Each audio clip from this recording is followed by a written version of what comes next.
Welcome back, guys. Automotive Inc. Today we're talking about the 26 Ram 2500 and some of its safety tech. And we'll break all the videos down to separate ones because some people just want to know about certain things because depending on your trim, you may not have those. Before we get started, if you don't mind smashing the subscribe button, thumbs up, and notification bell, you'll know when we post all the new videos. And guys, we are getting into towing season. We're going to have an exciting time with that. And we have a ton of accessory videos on this, how-to videos, blah, blah, blah, blah, blah.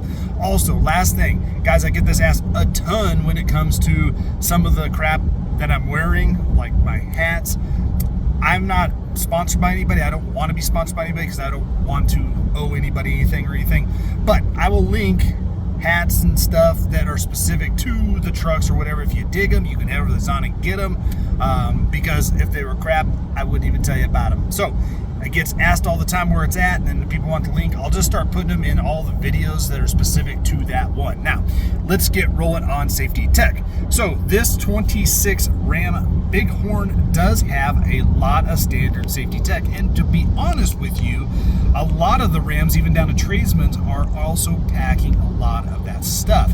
Now, how does the Ram adaptive cruise control, which I think is almost standard in a tradesman level 2 package and up, versus say the Chevy and or the Ford? Now we're talking against the 25 Chevy, which is the newest version of their safety tech, and of course 24 is the newest version of the Ford's standard adaptive cruise control versus say Blue Cruise, whatever. We're not talking about the subscription base type cruise.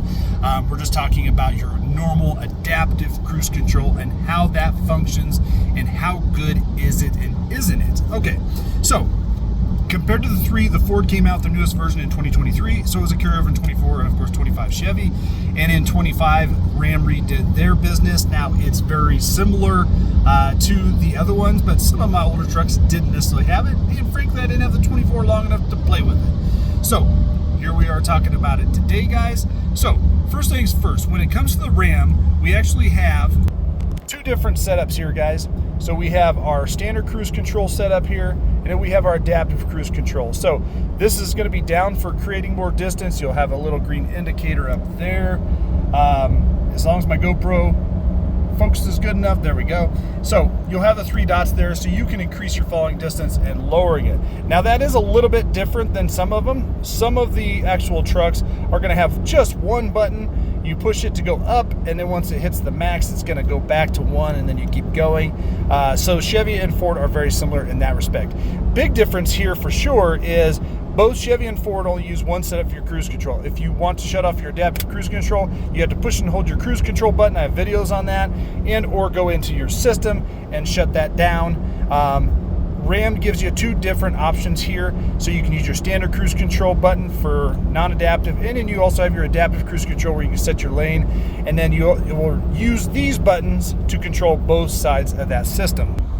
And here's what I'll tell you in regards to all 3 of the systems.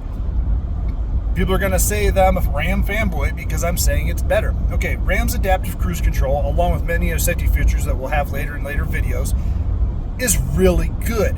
It gives you a couple different options within the 12-inch or 8-inch screen to tone down or increase how your adaptive cruise control brakes, warns you, slows down, and speeds up. I will tell you that I used this the first trip that we went with my wife, and she couldn't even tell that it was doing it. She thought I was just using my foot and controlling it because I like to think I'm a pretty damn good driver, and honestly, I am. But I have good throttle control because I used to have a bunch of babies sleep in the back seat. I didn't want their head to tilt forward every time I tapped the brakes. So this system, set on its normal settings, does really good when it comes to adaptive lane spacing. There's no aggressive brakings. There's no aggressive accelerations. I would say that the next best is probably going to be the GM version of their adaptive cruise control when it comes to that linear of taking on and off. Although I will say that GM's response seems a little bit late when you're cruising up on somebody, say somebody cuts you off and you're in adaptive mode. It seems a little bit more delayed than the Ford.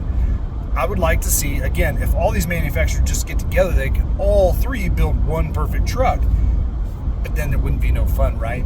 So When it comes to it, it's pretty dang seamless, guys, when how the system itself works. I like having the double sets of buttons so that way I can choose myself. I don't have to push and hold one or the other. Now, both of the other two systems from Ford and GM also revert back to regular adaptive cruise unless you have it shut off in the system. But at the end of the day, I like this feature more so than, say, lane keep assist and all of that. I do like adaptive cruise, especially when it's linear. Now, keeping in mind, all three systems do integrate with when you're towing. Obviously, we need more stopping distance and stuff like that. So the trucks, all three know that you're hauling something, so it incorporates that. But one thing it doesn't necessarily incorporate is how much you set up your trailer gain if you're towing. So I would warn you about using adaptive cruise control when you are towing if you don't have your trailer brakes set up that good, because if you got into an aggressive situation where the truck demanded more brakes and you have your trailer brakes set up really high and it grabs them, you might flat spot your tires, you might lose a little bit of control. So I don't tend to use adaptive cruise control a ton when towing unless it's really, really good. And we're going to find out here shortly how good it is with towing a big trailer. So yeah, that's my 2 cents. Again, if you guys have any questions about adaptive cruise control in the 26 Ram, you can, of course, reach out. We can make more videos on it, but cruise control is pretty plain and simple and pretty easy to understand. And Ram does a really good job when how they lay it out and give you both options right in front of your face, up, down. It's just easy. My 12-year-old will figure this out. As always, guys, appreciate you guys being here. Catch you on the next one.